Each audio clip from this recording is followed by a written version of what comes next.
Hello mga best friend! For today's video nga ay kami ay bibisita sa aming panganay na babae. Siya ay namatay noong 2019 dahil sa aking panganganak. Ang sabi ay dry labor daw, pero ang totoo mga best friend, ako ay pinainom pa ng pangpakapit na on labor na on the spot talaga ako. So ayun nga mga best friend, huwag na natin balikan ng nakaraan at ako ay baka matigger na naman, ako ay mapaiyak na naman at magalit na naman. At nandito na nga kami mga best friends sa aking panganay na anak. Hindi ko na binidyo yung kung paano kami pumunta. Nagmotor lang kami kasama ang aking baby. Ayan. So safe naman kami kasi safe naman mag-drive yung daddy namin. Ayan, natutuwa siya. Pero antok na siya dyan mga best friend.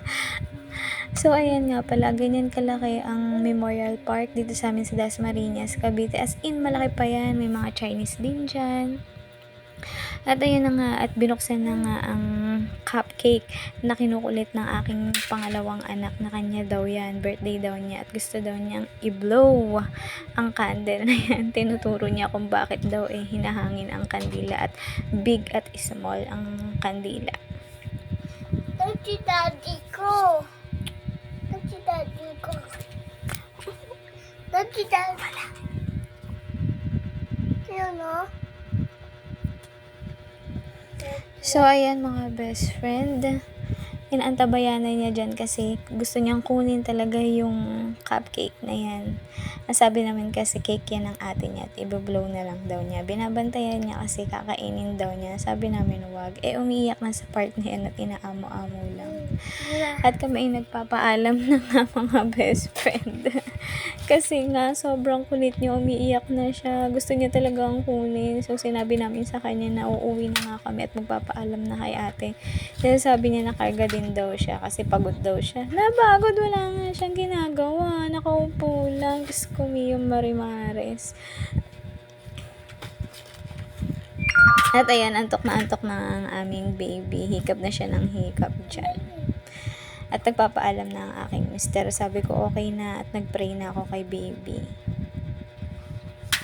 Ayan, antok na siya dyan. Sa part na yan, Diyos ko ayaw nang tumingin mga best friend. Tinaayos lang ng aking mister ang mga dapat dalhin. At ayan na nga, nagpaalam na kami at nagpicture-picture na. Thank you mga best friend!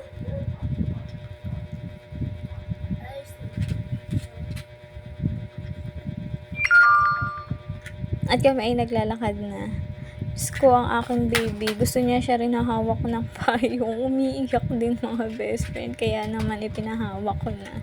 Pero antok na talaga siya dyan. Nakatulog na yun. Nagising lang siya kasi natamaan siya pagbukas ko ng payong. At yung isa, buti naman inauto namin. Para maglakad. At ayan, sinasabi na dyan, bakit daw iwan namin si ate. At ayan na, napakaganda.